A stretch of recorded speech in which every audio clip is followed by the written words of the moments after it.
తెలుగు వారలు లేకున్న దేశమందు ఎట్టి కళయైన రుచి లేని ఒట్టి కూర అట్టి మహనీయమూర్తుల ఆర్ద్రగుణము ఆంధ్ర గౌతమి తీరాన అభినుతింతూ. ఇప్పుడు ఒక మాట చెప్పి నేను సెలవు తీసుకుంటాను.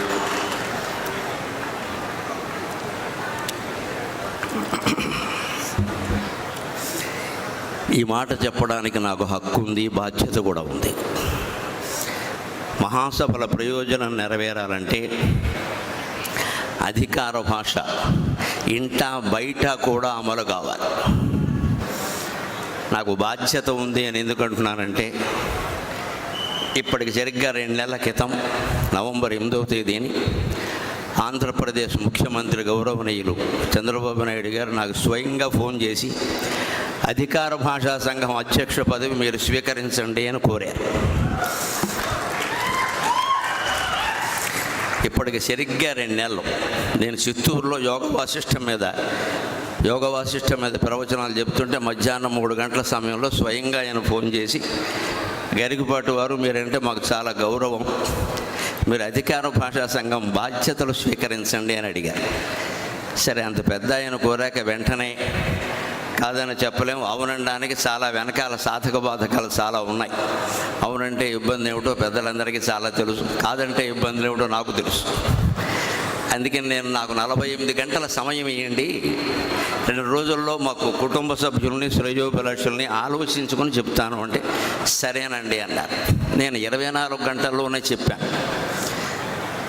2 పనులు చేస్తే నేను తప్పకుండా స్వీకరిస్తానండి. అక్కడ చేయవలసింది చాలా ఉంది, కానీ చేయగలిగింది ఏం కనపడడం లేదు. సంఘంలో చేయవలసింది చాలా ఉంది, కానీ చేయగలిగింది ఏం కనపడడం లేదు అని 2 మాటలు వారి కార్యదర్శితోనూ అన్నాను, ఇక్కడ అంటున్నాను. ఈ 2 అమలు జరిగితే అధికార భాషా సంఘం అనేది అవసరమే లేదు. ఆ 2 అమలు కాకపోతే అధికార భాషా సంఘం ఉండి ప్రయోజనం లేదు. ఏమిటా 2 అంటే, 1వ తరగతి నుంచి 5వ తరగతి వరకు నిస్సందేహంగా తెలుగు మాధ్యమమే అమలు కావాలి. అందులో సందేహం ఉండడానికి. కేంద్ర ప్రభుత్వం జాతీయ నూతన విద్యా విధానం ప్రకటించినట్టుగా ఖచ్చితంగా 8వ తరగతి వరకు అని చెప్పారు వారు. మన రాష్ట్రాల్లో ఎల్కేజీ యూకేజీ అనే దిక్కుమాలిన వ్యవస్థ మూసేసి శిశు బాల అరవగానే సరిపోలేదు, ముందు పద్ధతి మార్చుకోండి. ఈ అరిచిన వాళ్ళందరూ కనీసం మీ పిల్లలనైనా తెలుగులో చదివించండి చాలు. మీ పిల్లలనైనా చదివించండి. అరవడానికి ఆంధ్రుడు ముందు ఉంటాడు, పని చేయాలంటే వెనకాల ఉంటాడు. అందుకని స్పష్టంగా చెబుతున్న మొహమాటం లేకుండా నాకు నెక్కచ్చిగానే మాట్లాడడం అలవాటు, బద్దలు కూడా చెప్పడమే అలవాటు, మొహమాటం వెళ్ళా. 1వ తరగతి నుంచి 5వ తరగతి వరకు ఎల్కేజీ యూకేజీ వ్యవస్థ కూడా తీసిపారేసి శిశు బాల తరగతులు పెట్టి అమ్మా నాన్న అనే మాటలతో, తెలుగు గీతాలతో, వానా వానా వల్లప్ప, అప్పడప్పడ తాండ్రా, ఆవకాయ తాండ్ర లాంటి పాటలతో మొదలైతే తప్ప తెలుగు నిలబడే అవకాశం లేదు.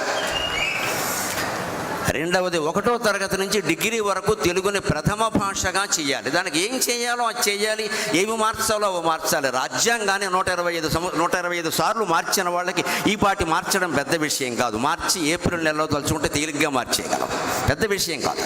తప్పనిసరిగా మార్చాలి. తెలుగు ప్రథమ భాష అయితేనే వాడు చదువుతాడు. నువ్వు ద్వితీయ భాష అన్నాక అవకాశం ఇచ్చాక ఏదైనా చదువుతాడు, ఏదైనా చేస్తాడు. మార్కుల కోసం చదివే మూర్ఖులు తయారవుతారు తప్ప విజ్ఞానులు తయారు కారు ఖచ్చితంగా. ఆ మార్కుల వ్యవస్థపై, మూర్ఖ వ్యవస్థపై తెలుగు వ్యవస్థ మళ్ళీ రావాలి అంటే ప్రభుత్వం 1వ తరగతి నుంచి డిగ్రీ వరకు తెలుగుని ప్రథమ భాష తప్పనిసరి ఒక పాఠ్యాంశం చేయాలి. 5వ తరగతి వరకైతే తెలుగు మాధ్యమమే ఉండాలి. ఈ 2 చేయగలిగితే ఎవ్వరూ అధికార భాషా సంఘం పెద్ద అధ్యక్షులై పదవులై ఇతర రాష్ట్రాల్లో పర్యటన చేయడం, వారికి అభిమానం ఎక్కువ మనకి తక్కువ అని మాట్లాడడం, ఓ ₹1 కోటి ఖర్చు రాయడం తప్పితే కలిసి వచ్చేది ఏమీ లేదు ఇక్కడ. అది ఇక్కడ హాజరైనటువంటి యువతరం మీద, మహిళల మీద ఆధారపడి ఉంది. అందుకని మీకు నమస్కారం పెట్టి కోరుతున్నా, భాష కోసం ఉద్యమం చేసే రోజు రావాలి. ఖచ్చితంగా భాష కోసం ఉద్యమం చేయాలి. మాకు భాష ముఖ్యం.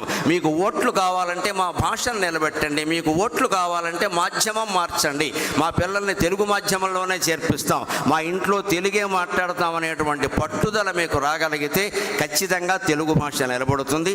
ఇంకొక మాట చెప్పి పద్య రూపంలో నేను సెలవు తీసుకుంటాను.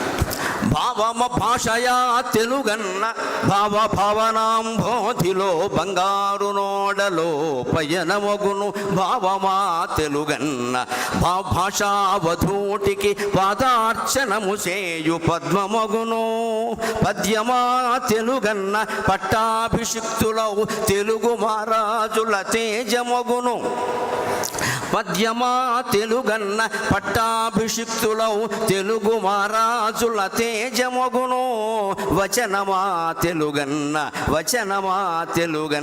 బండరాళ్లను నైన చెమ్మ పుట్టించడి సేద్యమగును